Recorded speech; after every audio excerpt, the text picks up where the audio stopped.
Hello everyone. तो कल सुबह में खेसारी लाल यादव जी का एक बहुत ही बेहतरीन गाने का पोस्टर को रिलीज़ किया जा रहा है और साथ में इस गाने का टीजर को भी रिलीज़ किया जा रहा है।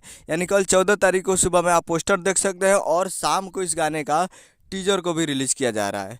तो कल सुबह में पोस्टर और टीजर के लिए तैयार रहिएगा। जिस गाने को बहुत दिन से यानी बहुत दिन से यानी करीब 2 महीने से इस गाने का वीडियो को शूट कर दिया गया है। ऑडियो वीडियो दोनों कंप्लीट थे, फिर भी इस गाने को रोक के रखा गया।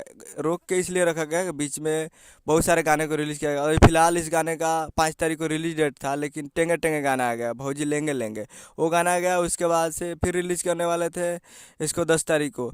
तो 10 तारीख से पहले वो चैता सॉन्ग आ गया उसका पोस्टर, तो कहे कि ये भी रिलीज़ कर लो, तो वो भी रिलीज़ कर लिए चैता सॉन्ग। तो अब फाइनली इसका रिलीज डेट आ चुका है और इस गाने का वीडियो का रिलीज डेट भी आ चुका है और इस गाने का वीडियो को 15 तारीख को रिलीज़ किया जाएगा। जी हाँ, और ये इस गाने को लिखे हैं टुनटुन यादव जी और वीडियो में आपको दिखेंगे खेसारी लाल यादव जी और सपना चौहान जी। तो आप लोग Ananta music world Bhojpuri YouTube channel पर तैयार रहिएगा 15 तारीख को फुल वीडियो और कल सुबह में पोस्टर और टीजर के लिए। उम्मीद कर रहा हूँ कि वीडियो अच्छा हो, चैनल को सब्सक्राइब कर बेल आइकन बजाएं। मिलता है अगले वीडियो में, तब तक के लिए जय हिंद, जय भोजपुरी।